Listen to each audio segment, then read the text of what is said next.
Stories and experience are two of the most important learning formats. This is my story called Life in Tokyo. In 2009, I had visited Tokyo on an official visit for about 6 months, and when I landed in Tokyo, I was amazed to see that country. As days passed by, I was just stunned by that country and the manner in which they lived their life. Prior to that, I'd been to US, been to London, and I always thought US was the benchmark for development. But when I saw Japan, I said there's no comparison to this. Not just in development, just the manner in which people were, just the amount of cleanliness they had, the quality of air that we breathe in there, and just the simple respect amongst people. Japan, even today, has one of the lowest crime rates compared to any other developed countries in the world. I obviously fell in love with that country, and about 3 months of my stay, on a particular day, we were called for a dinner by an Indian friend who has been living there for about 25 years. He's been coming to India every year once, but he's now settled in Japan. And while we were having our dinner, I asked him, what do you think is a big difference between Japan and India? He responded in a fairly interesting manner.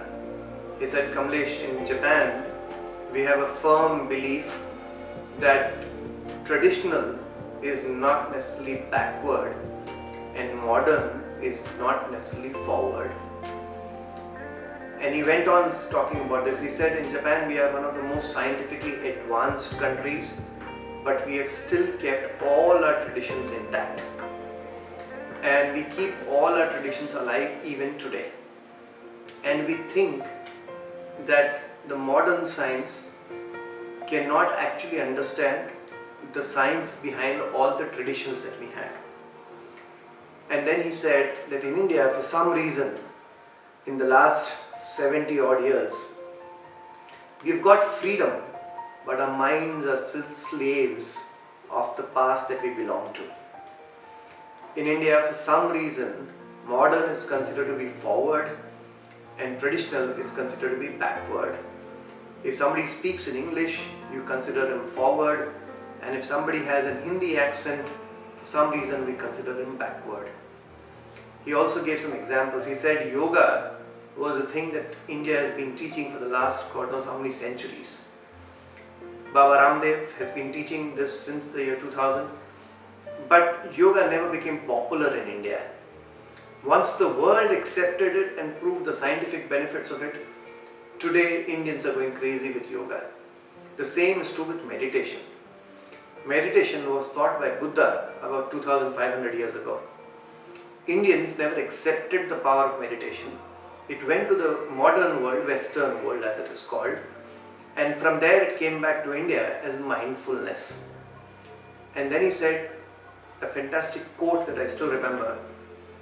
He said that if you forget your roots, you may get an appearance, but you lose your identity. It's extremely important for us to understand that modern science does not necessarily understand everything that our traditions actually did or said. Traditions are there for a reason. And they were all scientific, it's just that the modern science does not understand. It's like meditation. 20 years ago, nobody said that breathing in and breathing out consciously is actually very powerful. Today, science has come and said that this actually has a connection to our inner strength and it can actually reduce a lot of diseases that we have. Our Indian traditions always focused on immunity. The modern world always focused on vaccination. We always focused on making sure that your body is fully developed to fight everything that happens around the world. And the Western world or modern world always focused on developing a vaccine to fight with everything that's happening. This thing is extremely important for us to understand. No matter how developed we become, we should not be forgetting our traditions. Let's keep them alive, and as we keep them alive, let's try and see if we can become modern. I'll come back again with some other stories next time. Till then, thank you.